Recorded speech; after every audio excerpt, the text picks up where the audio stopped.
I got Mr. Wood on the line. Ken Wood, Attorney Ken Wood, out of Houston. Right, you're up in Houston, right, Ken? Bring the line up, ready. And I have a Houston office as well. Okay, where are you right now, Ken? I'm sorry.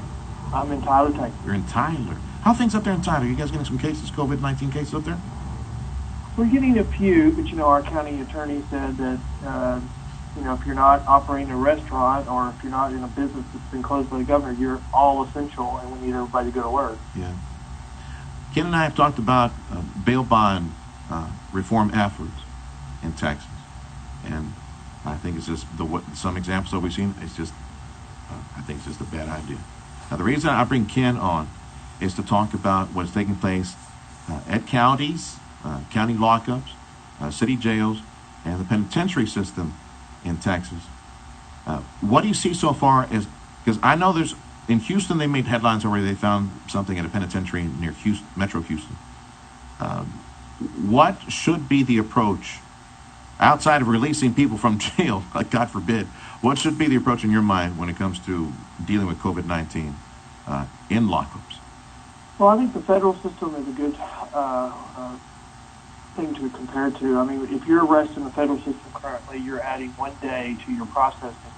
So the first day you're being assessed medically, and then you're going to court, and then you're seeing a judge. And if you are assessed as being sick or something, then you take a different course. You may see somebody by video. So I think we need to first calm down. The governor of New York says 80% of the population will get this COVID virus. If that's true, we shouldn't be acting out of fear. We should just be preparing. And I think with the jails, you need to be setting up processes to assess people. And then, I mean, it should, saying you're sick is not a get-out-of-jail-free card. If you tell the public that, then, those are the only, those are the people that are running around right now doing things that they shouldn't be doing. And if you confirm to them that there's no penalty for that, then it's going to get worse. And so this cannot last but a very short period of time, or we're going to have the public taking things into their own hands because they're going to protect the property. Attorney Ken Wood joining me right now on the show.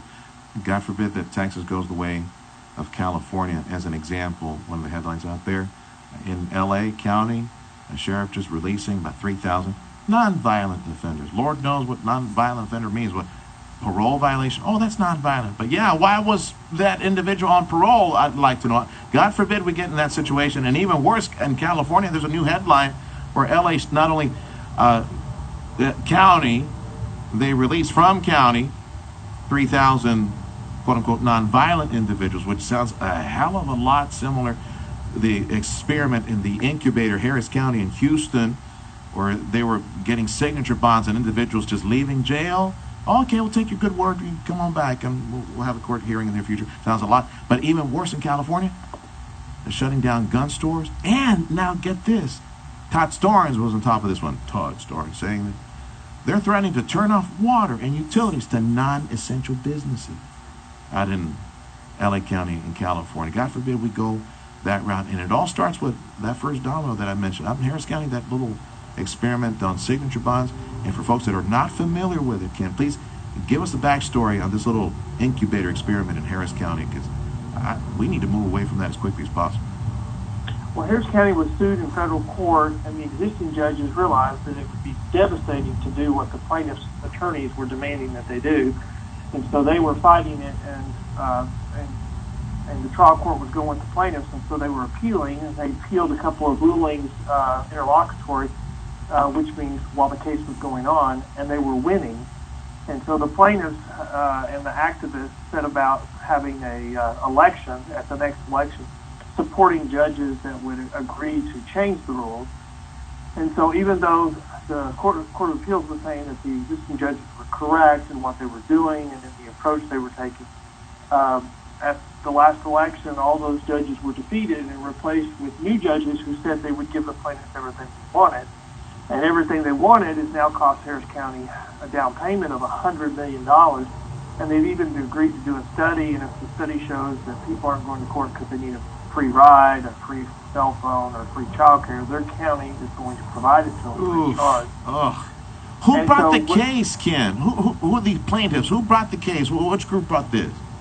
Well, it was a group, that have brought some cases nationwide. There's some activist groups, and they found a problem in Harris County where they weren't giving poor people an opportunity to ask for a deviation from the bail schedule. But now it's turned into, let's just release all misdemeanors.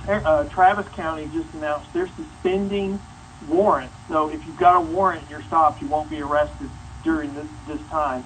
And they're just releasing people automatically on a PR bond. Someone in Harris County was arrested for capital murder in the last few days, and he told the judge he was scared of getting the coronavirus in jail, so he got a PR bond. I mean, somebody needs to tell these people, think before you act, because you don't want to go to jail. But if you can act and then tell everybody you're scared and there's no consequences, it's going to get worse. What a mess. We need to be telling, law enforcement needs to be reassuring the public and providing public safety.